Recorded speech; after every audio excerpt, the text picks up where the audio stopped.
Audio Jungle।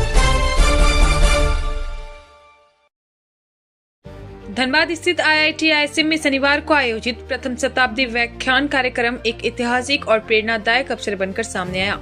इस गरिमामय समारोह में देश के प्रख्यात समाजसेवी एवं नोबेल पुरस्कार विजेता कैलाश सत्यार्थी की उपस्थिति ने कार्यक्रम को विशेष बना दिया। कार्यक्रम के दौरान मंच पर एक भावनात्मक क्षण तब देखने को मिला जब युवा प्रतिभाओं ने श्री सत्यार्थी को उनका एक सुंदर स्केच भेंट किया। यह सिर्फ एक चित्र नहीं बल्कि सम्मान, आदर और प्रेरणा का प्रतीक था। श्री सत्यार्थी ने मुस्कुराते हुए इस उपहार को स्वीकार किया जो युवाओं के मन में उनके प्रति गहरे सम्मान को दर्शाता है।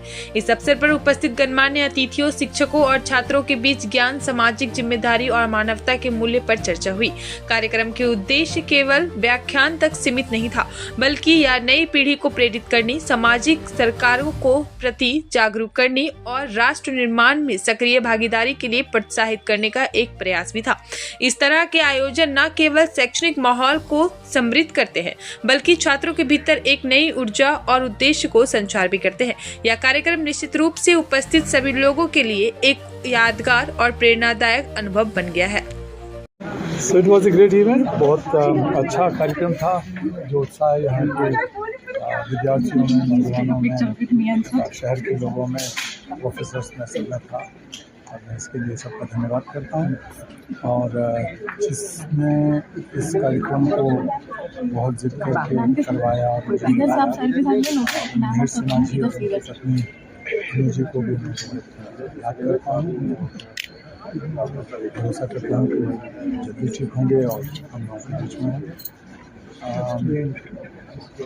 आज की दुनिया जिस तरह जल रही है, इंसानियत जल रही है, पृथ्वी जल रही है, उसमें अगर कोई चीज़ काम कर सकती है तो वो एक दूसरे के प्रति जिम्मेदारी का भाव है, एक दूसरे के प्रति जवाबदेही का भाव है, जिसकी जड़ करुणा में है, कंपैशन में है। जो कि हम दया, कृपा, भलमन साहब की बात नहीं कर रहे हैं, हम एक फोर्स की, ताकत की बात कर रहे हैं। करुणा वो ताकत है जो दूसरों के दुख दर्द को अपनी तरह महसूस करा के और फिर उसका समाधान ढूंढवाती है। और उस बात की ज़रूरत है। देशों के बीच में, समुदायों के बीच में, हर जगह एक नैतिक जिम्मेवारी और जवाबदेही कम हो रही है या घट रही है। तो उसका निदान जितना जल्दी हो उतना अच्छा है। और ख़ासकर ये जो बहुत ही ख़तरनाक और बहुत ही नुकसानदायक विवत्स युद्ध चल रहा है वेस्ट एशिया में, इसका खामियाजा पूरी दुनिया को न केवल आज भुगतना पड़ रहा है बल्कि आगे आने वाली कई सालों तक भुगतना पड़ेगा। और जो घृणा, जो द्वेष, जो डिवाइड ऐसे युद्धों से पैदा होता है, उसका असर पूरी जनरेशन पर पड़ता है। और उन देशों की जनरेशन पे नहीं बल्कि दूसरी जनरेशन्स भी, हमारे बच्चे इसमें भर जाते हैं कि ये इस धर्म का है, वो इस धर्म की है, ये इस धर्म का है। तो आपस में भी वो नहीं करते इस तरह के जो जिम्मेवारी के तो युद्ध तो बंद होना ही चाहिए।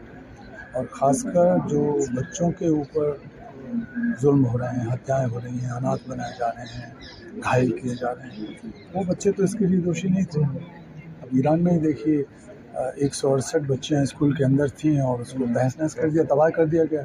हर एक भारतीय को बोलना चाहिए, हम तो दुनिया में शांति के संदेशवाहक हैं, हम तो दुनिया में विश्व बंधुत्व के संदेशवाहक हैं। हमारे यहाँ वो आवाज़ें नहीं सुनते कि बच्चियों ने क्या बिगाड़ा। भाई आप लोग आपस में फैसला करो और वो फैसला भी डिप्लोमेसी से होना चाहिए, डायलॉग से होना चाहिए। लेकिन हम कम से कम ये महसूस करें कि अगर कहीं किसी बच्चे की हत्या होती है, कहीं किसी को गुलाम बनाया जाता है, कहीं किसी को वेश्यावृत्ति में धकेला जाता है, कहीं कोई लड़का या लड़की आत्महत्या करने के लिए मजबूर होता है, इसका मतलब है कि हम दुनिया के लोग अभी अच्छी तरीके से सुसंस्कृत या सभ्य नहीं हुए हैं। ह्यूमन ट्रैफिकिंग झारखंड में एक बहुत बड़ा समस्या है। हम लोग काम कर रहे हैं उस पर। बहुत साल से ह्यूमन ट्रैफिकिंग के खिलाफ हम लड़ रहे हैं। हमने हज़ारों यहाँ के बच्चों को छुड़ाया है, सैकड़ों में नहीं, हज़ारों को।